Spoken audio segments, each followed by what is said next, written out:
Hi friends, ಇವತ್ತು ನಾನು ನಿಮಗೆ ಸ್ಟಾರ್ ಫ್ರೂಟ್ಸ್ ಮರ ಹೆಂಗಿದೆ ಅಂತ ತೋರಿಸೋಣ ಅಂತ ಬಂದಿದ್ದೀನಿ.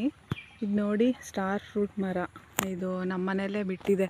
ಆವತ್ತು ನಾನು ಮಲೇಷಿಯನ್ ಆ್ಯಪಲ್ ಹಾಕಿದ್ದೆ, ವಾಟರ್ ಆ್ಯಪಲ್ ಅಂತಲೂ ಕರೀತಾರೆ. ಇದು ಕೆಮರಾಕ್ ಫ್ರೂಟ್ ಅಂತಲೂ ಕರೀತಾರೆ, ಸ್ಟಾರ್ ಫ್ರೂಟ್ ಅಂತಲೂ ಕರೀತಾರೆ. ಕನ್ನಡದಲ್ಲಿ ನಕ್ಷತ್ರದ ಹಣ್ಣು ಅಂತಲೂ ಕರೀತಾರೆ. ಇದು ಸ್ಟಾರ್ ಶೇಪ್ ಇರೋದ್ರಿಂದ ಆ ಥರ ಕರೀತಾರೆ. ಇದರಲ್ಲಿ ವಿಟಮಿನ್ ಸಿ ತುಂಬ ಜಾಸ್ತಿ ಇರುತ್ತೆ. ಆಮೇಲೆ ಸ್ಕಿನ್ಗೆ, ಬ್ಲಡ್ ಪ್ರೆಷರ್ಗೆ ತುಂಬ ಒಳ್ಳೆಯದು ಅಂತ ಹೇಳ್ತಾರೆ. ಹಾರ್ಟ್ ರಿಲೇಟೆಡ್ ಪ್ರಾಬ್ಲಮ್ಸು ಆ ಥರ ಇದ್ದರೆ ಬ್ಲಡ್ ಪ್ರೆಷರು ಎಲ್ಲ ಕಮ್ಮಿ ಮಾಡುತ್ತೆ. ಸ್ಟ್ರೋಕನ್ನು ಅವಾಯ್ಡ್ ಮಾಡ್ಬೋದು ಅಂತ ಹೇಳ್ತಾರೆ.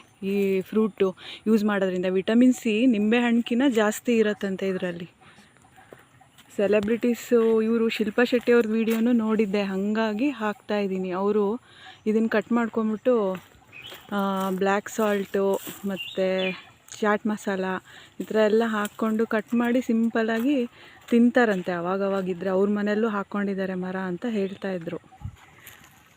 ನೋಡಿ, ಈ ಥರ ಕಟ್ ಮಾಡ್ಕೊಂಬಿಟ್ಟು ನೀವು ಸಿಂಪಲ್ಲಾಗಿ ಏನಾದರೂ ನಿಮ್ಗೆ ಏನು ಟೇಸ್ಟ್ ಬೇಕಾದ್ರೆ ಪ್ಲೇನಾಗೂ ಹಾಗೆ ತಿಂತಾರೆ, ಜ್ಯೂಸ್ ಮಾಡ್ಕೋತಾರೆ, ಆಮೇಲೆ ಗೊಜ್ಜು ಮಾಡ್ತಾರೆ. ಇದರಲ್ಲಿ ಜ್ಯೂಸ್ಗಾದರೆ ನೀವು ಶುಗರ್ ಬೇಕಂದರೆ ಶುಗರು ಇಲ್ಲ ಹನಿ ಆ ಥರ ಹಾಕ್ಕೊಂಡು ತಿನ್ಬೋದು.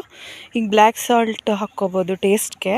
ಇವ್ರು ಶಿಲ್ಪಾ ಶೆಟ್ಟಿ ಅವ್ರ ವೀಡಿಯೋ ನೋಡಿದ್ದು ಬ್ಲ್ಯಾಕ್ ಸಾಲ್ಟ್ ಹಾಕ್ಕೋತೀನಿ ಅಂತ ಹೇಳ್ತಾಯಿದ್ರು. ಹಾಗಾಗಿ ನಾವು ಇಲ್ಲಿದ್ರೂ ಯೂಸ್ ಮಾಡಲ್ಲ. ಅವ್ರು ನೋಡಿದ ಮೇಲೆ ನಾವು ತಿನ್ಬೋದು. ಆ ಥರ ವಿಟಮಿನ್ ಸಿ ತುಂಬ ಜಾಸ್ತಿ ಇರುತ್ತೆ, ಸ್ಕಿನ್ಗೆಲ್ಲ ತುಂಬ ಒಳ್ಳೆಯದು, ಹೇರ್ಗೆ ಅಲ್ಲ ಒಳ್ಳೆ ಆ್ಯಂಟಿ ಆಕ್ಸಿಡೆಂಟ್ ಅಂತಲೂ ಹೇಳಿದರು.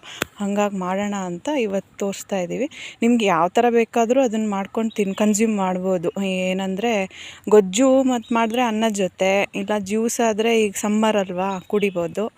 ಆ ಥರ ಹೇಗಾದರೂ ಯೂಸ್ ಮಾಡ್ಕೋಬೋದು.